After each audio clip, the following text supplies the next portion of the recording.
see a cycle lane around what looked like a rather large obstacle.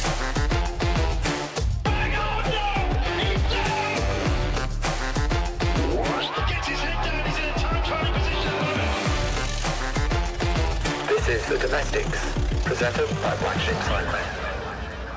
Well, welcome back to all of our domestiques, except for those listeners that don't wave at other riders, and I'll get to that.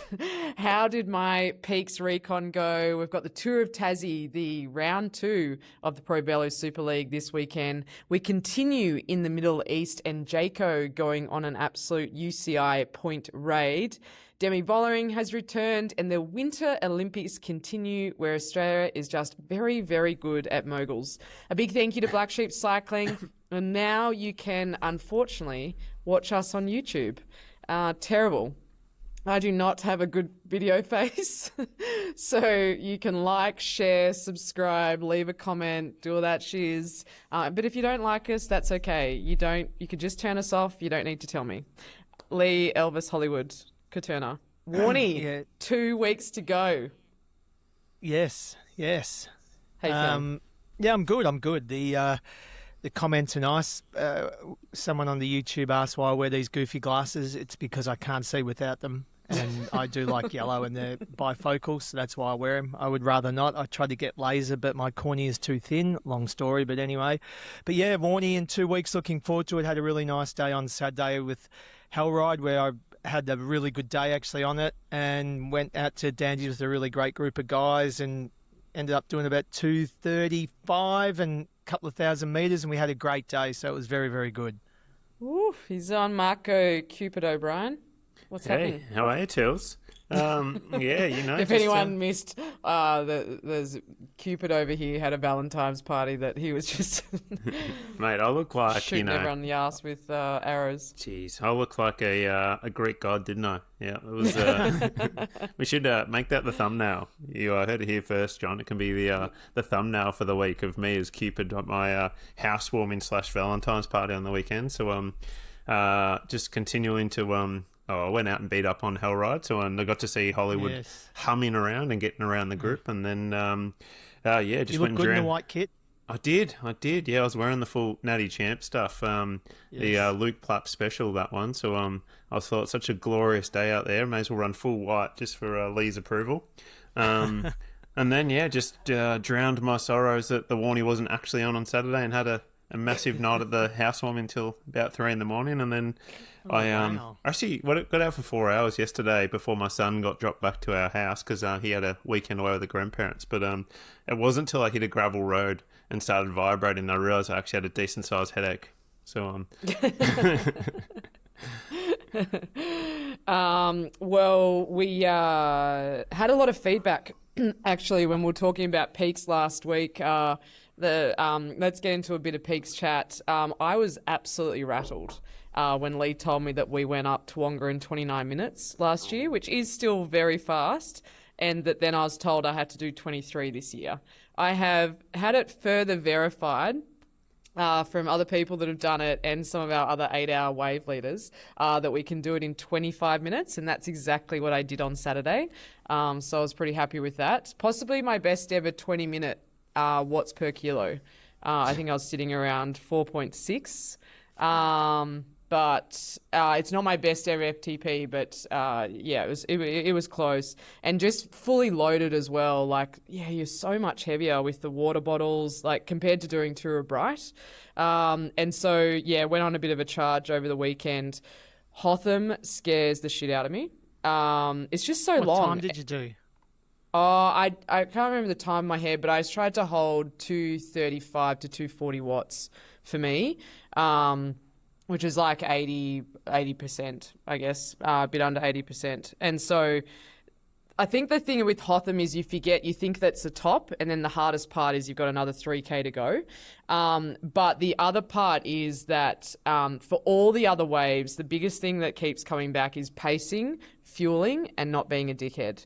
You guys were really, like you were saying it yourselves, the biggest part to peaks is actually in between the climbs. Yes. Like, it's all about that group you get in, and I just don't want any dickheads in that group. yeah, all right. So you're getting rid of Lee for the day? No. Oh, and I was going down falls like Mrs. Doubtfire, so I'm a bit worried about that. Yeah, well, the different like on race day though, because you got like the whole road makes a huge difference. You've got other riders to follow their line, even if it is a bit dull to start with. But I guess if we're going to jump straight into Peaks chat, Tills, we'll have a yarn early on, and I think a big one is one. I think you do need to go quite deep on Tawonga. So what you did on the weekend, your 25-minute, that should be perfect and get you with a good group. And even if the rest of the 8-hour people do a 23.5 or so, I think you can come back to them to Harritville if you just organise your group and just roll a few turns here. Or if you're already in a big group, that's fine. I'd just settle in and enjoy saving a few bickies out to Harritville. Because even if you're rolling a turn every 2 to 3K, like it's not that much of your overall energy expenditure. But then I think Hotham, you just need to be really mindful not to be carrying. Like if you do think you need 2 bottles to get to Dinner Plain, then you do that. But largely, I'd never carry more than probably 3/4 of a bottle, really, for me, to get to Dinner Plain. And then in my back pockets, I'd probably have maybe a gel and a bar, maybe when I hit Hotham, knowing that once I get to Dinner Plain, then I'm going to load up. I'll have a bag there I'll get full bottles. And then I'll... Can we just clarify, you did Hotham in an hour last year. I'll need yeah. to do it in like an hour 40. So Yeah, but like... any advice that Marco gives must be contained within I not think anyone like else's you Marco. go... Well, in that case, you have a gel before it, even if you're having a gel every half hour, let's say. Like you need roughly 3 gels to get you to Dinner Plain plus a bottle. And then you can go... and then at Dinner Plain, be loading up your back pockets. Because that way you're going to save a heap of weight, watts per kilo wise, to actually get up Hotham a bit quicker. And then I think you need to... then be looking at also the way that it's staggered, Hotham. So you got to go a bit higher than you want to at the bottom because it's a bit steeper. You can settle in then and try to sit in the wheels a bit. The Meg, you got to push that a little bit harder, probably at threshold or maybe a bit above to stay with the group. And then you actually have a pretty solid period there where you can just lock in at 80 to 90% of your threshold, really. And then at the top, you just treat it as an over-under effort. So you're going quite deep on the steep kickers and then you're free-wheeling on the downs. Losing the wheel on the, like, not having as much weight to go, like, on those kickers to go back up. And then, I reckon the last 3K of Hotham, is very hard because you think it's the top and it's not. But having a look at the times, I had a look at the times last year on... race results, and so even people that went 23 minutes, they were losing. Some of them lost 15 minutes at the back of falls. Like it is, you can just, if you were to save save yourself 1 minute, give yourself back 1 minute going up Tawonga, might lead to not losing 5-10 minutes at the back of falls. Like it just, crazy. Some of the guys that went, and some of them got them, and some of them just blew to smithereens at the back of falls. But you don't know if they would have anyway. That could have been a fueling issue. And I think that's the biggest what I thing. mean, Yeah, I think it's a big fuel and hydration issue. Because even for myself, who look at the front end of things, like when I turned on a WTF corner, I think I was cramping on, like, as soon as I hit it and start pushing watts again, it was like both inside of my legs started to cramp. And then you sort of just you're just going, oh, well, like I've just got to get to the next crest and sort of just grovel your way through to get to the next crest where you could actually back it off and try to stretch it out. And then you hit another one. And it was just, you're managing that. I think both my hands were cramping going up there. So I'd say even if you're at the front end, it's not easy. It's, you just got to learn to grovel through cramps and pain rather than ideally getting off your bike. Just try to get to the next crest and then, try to have a good stretch there. And it'll probably come on the next hill again, but it's sort of managing your over-under effort. It's dig deep and then, back it off. Dig deep, back it off, which is kind of what you got to do at the top of Hotham as well. And I think at the top of Hotham, that's where you don't focus too much on trying to follow anyone else's wheel necessarily. You just got to do your best effort once you get on those steep kicks at the top. And then typically most people stop at Dinner Plain. So even at Dinner Plain, I'd say ensure that you've got a heap of food and drink on board. Don't just rush through because you want to catch the next group, because you'll probably come back to bite you later. There you go. There's my advice for the day. And just remember, Matilda, cramps are just weakness leaving the body. That's right. Just weakness leaving the body. Just Marco had a lot of weakness that day. Then Just I don't know if left the that's body and he associate. finished and soldiered on and won. That's it. Yeah, exactly. One thing I did want to mention, listening to your comment last week, Marco, when you were trying to recruit people up for your Hotham raid, is that just remembering that no one is to do this event who hasn't entered. Yeah, those scumbags last year. We did have a few issues last year, but it really does. This is a community service announcement. The Peaks Challenge brings an enormous amount of money, economic value to the area, both not just on the weekend, which I know is centralised up at Falls Creek, but many, myself included, like so many peakers were out last weekend reconning and training, and like it brings so many people to Bright and the surrounding areas over many, many weeks in the lead up to Peaks Challenge. So please do not jump into this event. If you have an incident, it can actually, we can lose our insurance liability on the event. So yeah, just a little pro tip there that if anyone's recruiting with Marco, that you need to have a bib number on. So do I have to tell Team UAE Emirates to enter them? I just want to make sure. Who are we recruiting here for your raid? But yeah, any other tips, Hollywood, while we're here? 3 weeks. No, I don't do care, it you're just a bit focused on different morning. to how you're doing it. I don't do as much climbing and training. I don't worry about that watts per kilo jibber jabber. I just ride to feel and just ride at a pace I'm comfortable with. I'm not going to blow up. And this will be my 15th time, so I know what I'm doing. Oh, see, I'd say till I haven't fine. failed once. Yeah, that's not right. failed Even that once. freezing cold one, that was horrid. But I'd say that's what we can get into on the last one before it when we see the weather forecast. Then we can Yes. start discussing tips about some of my strategies I've used in previous year where it was freezing cold, and I think that saved me over other people. But we can get into that at another time. But also find something that's food-wise and drink-wise that's palatable that you can have a lot of. For example, I like the soil nutrition in the bottles, but then I also love lollies. So I could just I'd just carry like giant kilo bag of lollies and just be trucking through those all day. Delicious. I'm just doing gels. I buy a big box of different bits and pieces from Aid Station, and then I just put all of them in my back pocket. And then when I reach, I don't know what I'm going to get. So it's always a surprise. It's always something different. So that's how I sort of keep myself entertained and eat on the bike. Yeah, it's sort of one of the last weekends to test that out, really, for Peaks Challenge, 2 weeks out. So, yeah, I think this is the time. Remembering our good friends at Aid Station, their partnership has run out. I think we gave them a few extra bonuses, but I think they're, the Domestiques code is still live. So, yeah, this is the weekend to test it all out before you get up onto the mountain. Mm-hmm. Yeah, exactly. Should we jump into some more Australian riding? The ProVelo Super League Tour of Tas comes into effect this weekend. 4 stages. It is a hilly tour. So we start with stage 1, which is only about 500 metres, but it goes straight uphill. It's like a prologue that they do on road bikes. It climbs about 100 metres in elevation, and it's about 600 metres or so, which sort of sets the scene. Stage 2, this is the very, very sort of up and down stage. This is the Penguin stage, and a lot of climbing. So it's 1,800 metres in 130 kilometres. You've then got stage 4, which is the famous one that goes up to Poatina.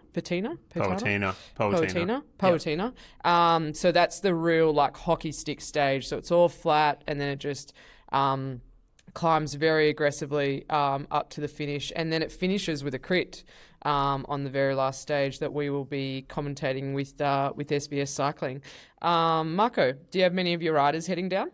Quite a few actually. Yeah, there's I guess from the people that'll be like really trying to push for that GC result, of course, there's Julian Baudry. I think like this year with the Brennan team split in 2 with the VIS Brennan and the Brennan team, that will keep it a bit more exciting as well. I know Case Body Wrap will be sending a really strong team.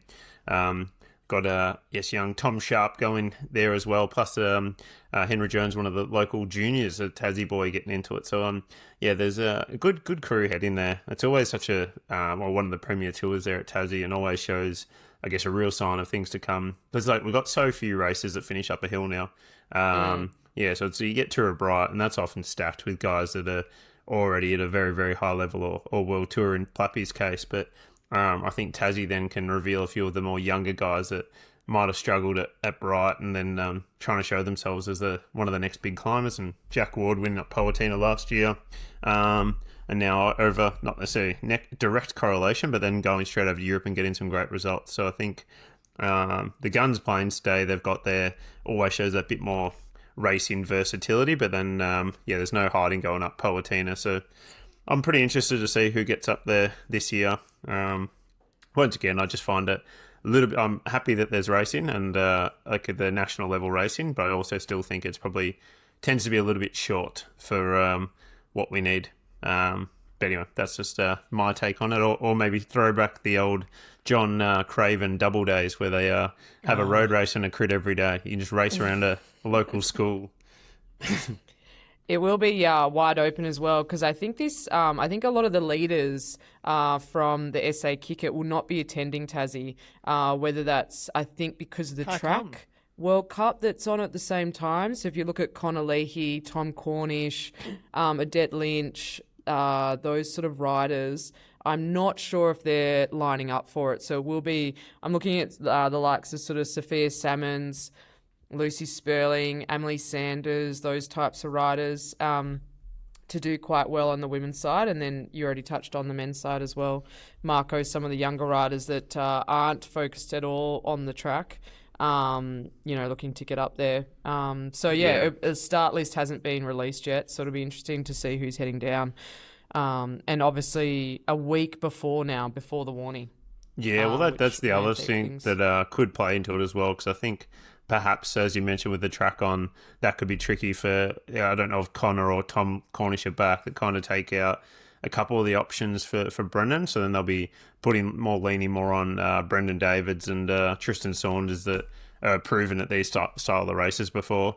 And then, I guess with Case, I assume Liam Walsh will be going to the World Cup as well, so they might be losing one of their fast finishers.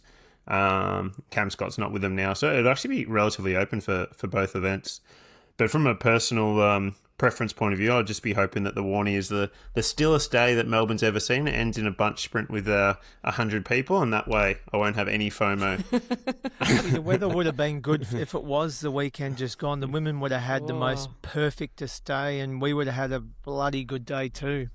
Yeah, yeah. What's it looking? Any? You're 2 weeks out. Have you had a look yet? I can't change it. So who cares? It is what it is. You know 8 degrees max and hailstorms. Jeez. Yeah, unlucky. Wind will be disappointing for me. Rain doesn't bother me. But look, when it was in October, as you would know, Marco, we've had plenty of bad weather days in the Warnie, so it is what it is. Worse the weather, the better. Yeah, I actually looking at the long range for you, Lee. Not that it means anything because they can't actually pick tomorrow's weather, but it says thunderstorms, early morning clouds, 16 to 21 degrees. Short sleeve jersey, that's fine, beautiful. Yeah, there you go, and 23 km/h southerly wind. So what's that mean? Tailwind? No, you'll have it's like large. Ends up being like side head, pretty much the whole thing. Southwesterly is the most common way you get the head. I think south would give you some very solid crosswinds throughout the day. Oh, I don't want that. That's the only thing. That's my kryptonite. Back of Falls giving me night terrors. That crosswind Three we started Peaks to is keep easy you up, compared mate. to the Warnie.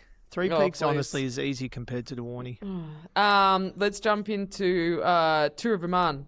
Where Jayco were just raiding, which was really important, I think, for, they've got sponsors there in Alula. But it really comes down to the last stage 5, Green Mountain, where they get about 1,200 metres of climbing all in the final back half of that stage. And And it was Yatesy, Adam Yates. He let it out and was doing quite a lot of work. I'm not sure if you have any intel on what the wind was doing there, Marco. There's absolutely not a single bit of something I could see that could indicate what the wind was doing there. No, it wasn't a big factor. It was it was very hot. It was about 34-degree average. Relatively solid running. This is the intel I got from debriefing with Plappy afterwards. It sounded like UAE ran out of guys relatively early, which then put it on Adam to have to take it up very early, trying to get another win there. So he was gassing on all the steep bits, but then a few guys able to maintain the wheel, and then eventually split it down enough that it was only Plappy left. But unfortunately, he backed it off a bit. Plapp was still, because they had Maro in yellow, like in the leader's jersey, he wasn't really going to touch the front. And then couple of the Astana boys, Rodriguez and Scaroni, came back up. Naro Man was kicking around as well, which was a good throwback, doing it for the fossils. And then, Plappy's gone for the launch at about, what would have been about 400 or 500 to go. I did tell him that his issue was he needs to ride a bigger gear because I think he might have gone over 40 RPM at one stage. He was grinding. But what I found really weird with it was that Adam Yates, obviously at this point he couldn't drag back because he was about 20 odd seconds behind Scaroni on the GC, and at that point there was no way for him to get that time back, so he needed to shift the focus and go, all right, let's try to get the stage win. But instead he just decided that he figured that after his cycling career he might go into welding, and just took up the welding job of bringing Plappy back. So then he just went to the front and just rode it and like pinned Luke's gap, and then Scaroni's just gone, thank you very much, and launched past them all. So really well done by Astana. They looked out of it a couple of times and then getting the 1-2. And then I think what's nice, I guess, from the Australian point of view is that Plappy climbing front group there with the likes of Adam Yates is a huge step forward. I know it is like a more of a hockey stick one where he can go really deep on a 20-minute effort, and I think that's sort of that reconfirmation we talked about last year where suddenly he has taken that mental step up and gone, all right, now I can actually climb. Even though his watts up Tawonga Gap were higher than up Green Mountain, it was still a huge step, especially in that sort of heat. So I think moving on, we've can look at UAE Tour this week, where before we preview that, Marco, just a couple of shout outs in that. Obviously, Paul Double was in that top 5 for Jayco as well, but Seb Berwick, he was in Kaharul. Oh, wow. He was in 7th there, which was really exciting, and they beat some great names. I think it was a good early blow on, Chris Harper being back there in 15th, and I'm sure he's still building. But yeah, great top 10 there for Seb. Yeah, I think so too. And they've Queensland. And they got the Tour de France call up, Caja Rural. So that could be a massive opportunity for Seb Berwick, because he's sort of been floating around a bit. He got second in the Sun Tour about 2018, maybe it was after that, but it must have been, around there, 2018 to 2019 when Jai Hindley won it.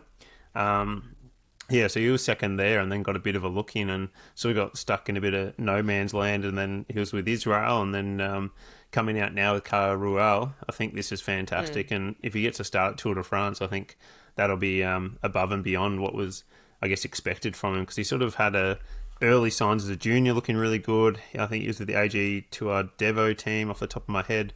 And then ended up back at St. George here in Australia, where he had that breakthrough right at the Sun Tour. So it's a real great story of perseverance, and now getting this level of result against this competition, it's pretty exciting for Seb. And then, as you mentioned, going through to the next World Tour race, UAE has the likes of Isaac Del Toro, Remco Evenepoel, Storer for Australia is lining up, as is Ben O'Connor.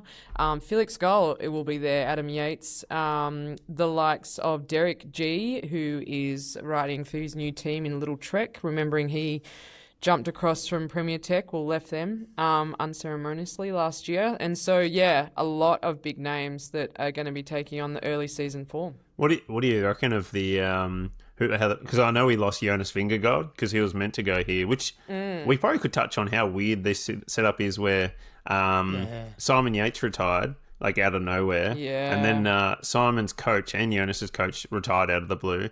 Now Jonas isn't at the last couple of races. He's not raced until Catalunya. It's something. There's the conspiracies. Well, There's a bad vibe. Yeah, There's it's a just bad something. vibe. Yeah, it just seems The weird. vibe's off. The vibes off. Yeah, something seems like, not saying it's anything too sus, but it does seem weird now that Jonas hasn't put another race in his calendar and waiting now till the end of next month. I think it is for Catalunya. So I hate that.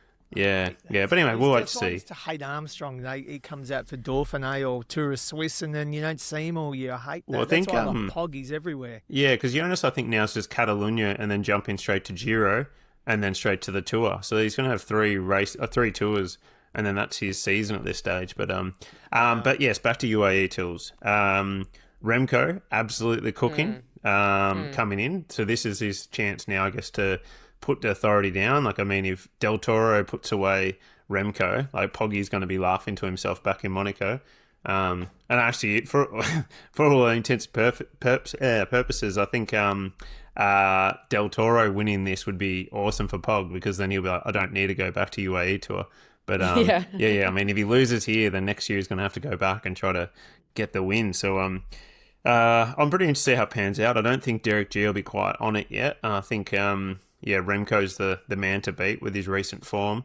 There's a new climb this year as well, which I think has about a 7K section that averages 12%.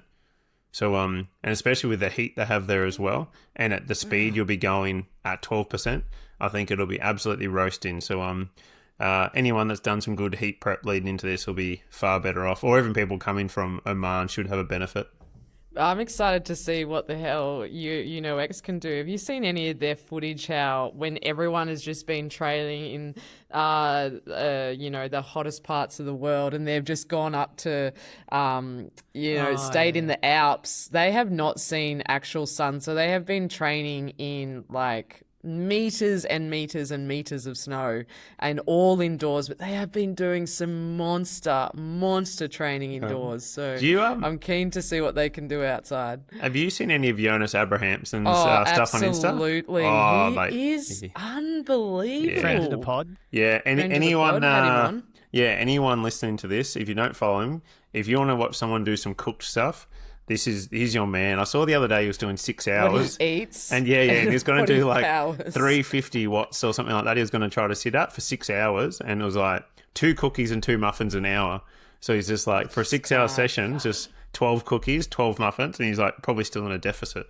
He's got a great attitude as well. He's a great character for the sport. So, yeah. And then but the UAE is really exciting for the Aussies. So we've got Jared Drisners, Luke Plapp, Ben O'Connor, Michael Storer, Chris Harper, Alistair McKellar, Luke Durbridge, Damien Housen, Sam Welsford, Rudy Porter, and Matt Dinham representing the Aussies at UAE. And it's going to be on SBS, but I think it's the world feed, I think. So you're not commentating?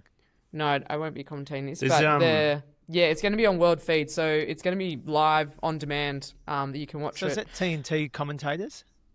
No. There's always a world, like a UCI commentators almost, like from the sport. Like the Irish guy, Sean, those guys. Kelly. Yeah, Sean Kelly does it. Like it's the guys that do sort of the Tour de France World Feed as well. Wow. So yeah, they have a range of different commentators that they utilize for it. So.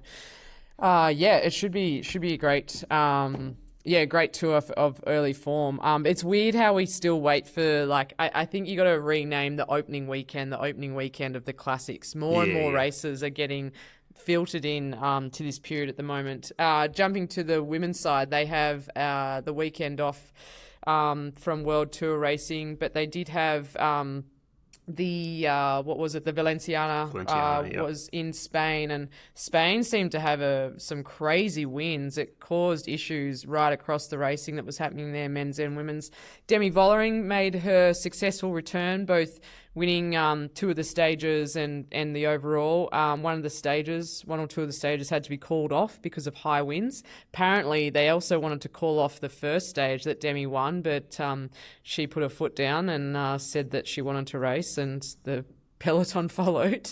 But yeah, good early form to see her up there. And Maeve Squaban, who was the rider that won 2 stages at the Tour de France Femmes last year for UAE, she's kicked off where she finishing second spot as well. So yeah, it was good to see them out there. Yeah, I think having Demi coming in hot is good, but she always seems to be really good. And then the last 2 seasons, she's then seemed to struggle to take that next step up. So she's almost just like rock solid all year. But then if someone comes in next level form, like Pauline did say for the tour, she's sort of been left just that tier behind. It'll be interesting to see this year how she closes that gap back up, because a few years ago, I think it was on the Tourmalet, she did pretty much the best ever watts per kilo performance by a female cyclist. Pauline then largely matched that at the tour, and I'd love to see those two, and then of course Sarah Gigante as well, like duking it out come like Giro on tour. But I haven't seen the confirmed calendar, but she definitely made a really good start to the season. I saw an interview Dan Benson did with the director there at FDGA, saying they're very keen to keep her on long term and trying to work out some special contract that's going to keep her locked and loaded for FDJ, because she's out of contract at the end of the year, and they're definitely teams Come around with so quick. Yeah, there's definitely teams with a lot more money, but also she does seem very happy, relaxed, and doesn't have her teammates jamming it while she's laying on the ground here, so that's got to be a positive. Yeah, I'm keen to see some of the classics riders. I think we're going to see the best of Lotte Kopecky again this year.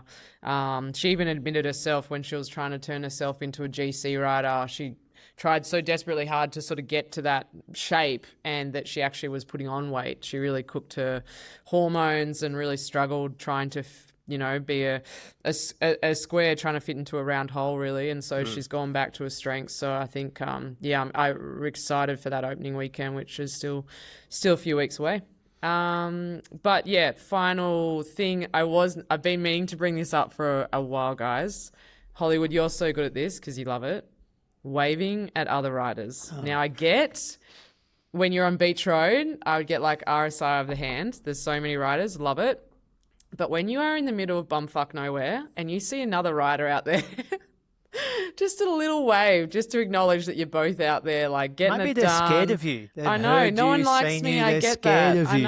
I know. I'm not liked. Everyone I loves get a that. banginator. They all wave, But but like- they might be scared of you. That's fine. And so, but like, it just like is so disheartening when you're out there by yourself, or even just in the back of Mount Pleasant. It's like you get these new riders with their $600 kit. It's like, dude, wave or knowledge. Yeah. Or, Yeah, Well, we're a you know, team. you usually know what brand they're in. It's usually beige. They're riding a black S Works and a white casque helmet. It's the Melbourne dress excuse code, me. and that's what they're like.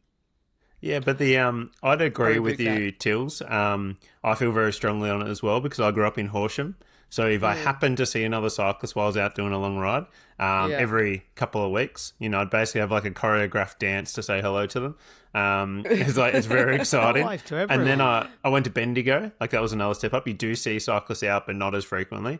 And then came to Melbourne, and I was baffled when I first rode Beach Road. Like I just didn't understand. Like I was waving at everyone. And so like, upsetting. yeah, I had no idea this was a thing, and now I've become a bit more ruthless. That I'll give a nod or a hand, like a wave. Obviously, people massive waves. But if I did see someone out Mount Pleasant Way, like I'll always give them a wave or say g'day. Like it's just it's an courtesy. acknowledgement that you're out and about together, and also that your lives are at risk because you're riding a bike in Melbourne. 100%. That's what you feel like. You're out here, you're trying to like survive.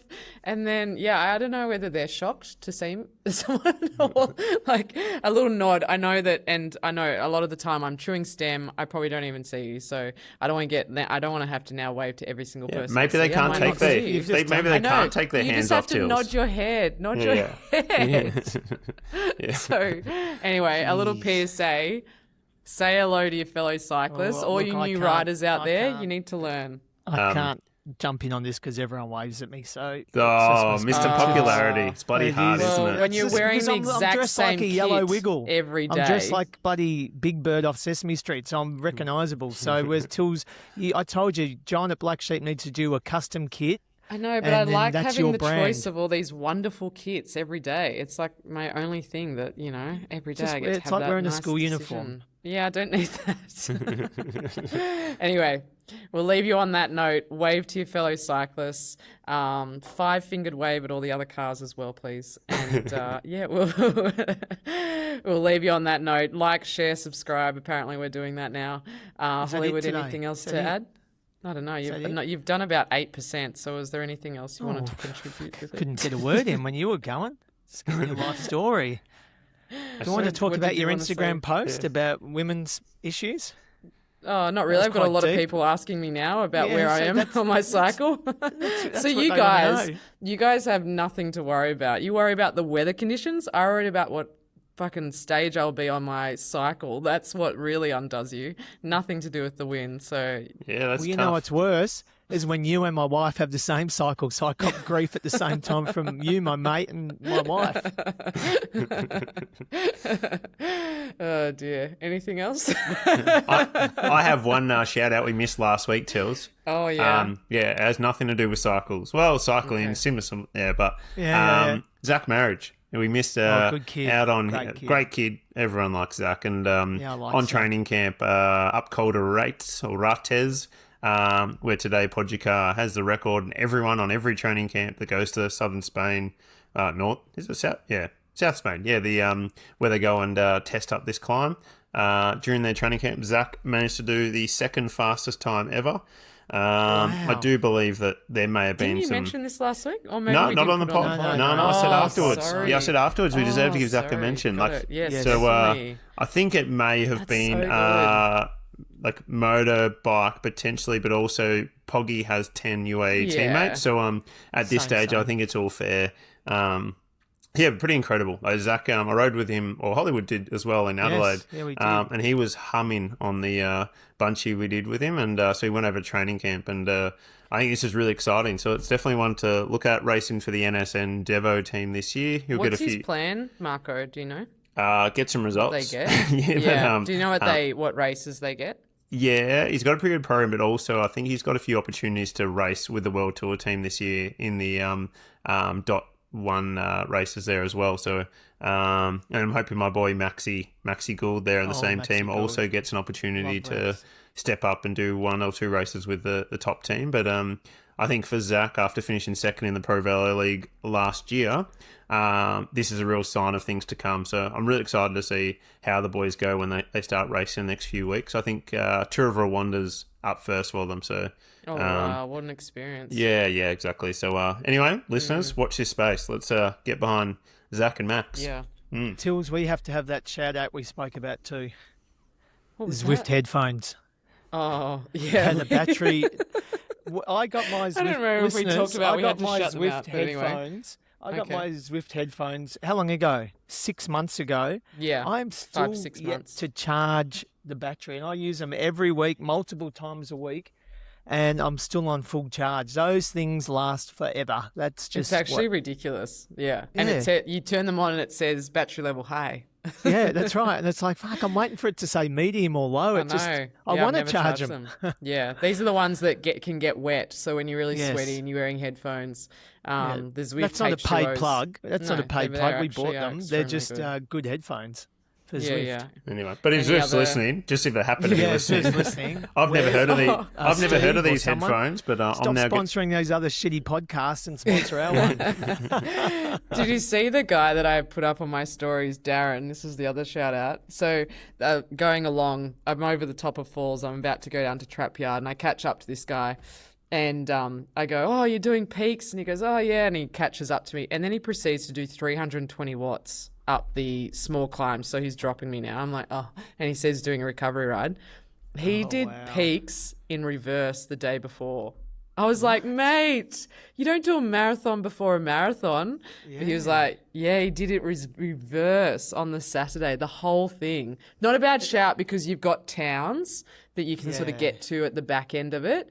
But yeah, he's Wow, done that's good peaks 5 commitment. times. It was very impressive. So shout out, Darren. He goes, oh, are you doing peaks? And I said, oh, yeah, I work for Bicycle Network. And he goes, oh, what's your name? I said, Matilda. He goes, oh, I just listened to you. So this is what I look like. Oh, here we go. Oh, did you sign his Darren- bike or his jersey? No, You sign I it? actually was quite quietly upset with him because he was dropping me on his recovery ride, one of those just excited sort of half-wheeled up the hills. Love it. So anyway, all right, we'll be back for more next week. Big thank you to everyone who's stayed and good luck with everyone's training. Anyone leading into the Warney Peaks or just here The for a members good thing time? on Wednesday with Peaks, but that's members only, isn't it?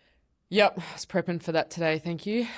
We will see you there if you're a member, and we'll chat to you shortly. Bye for now. Asterisks. Domestics by Black Sheep Cycling.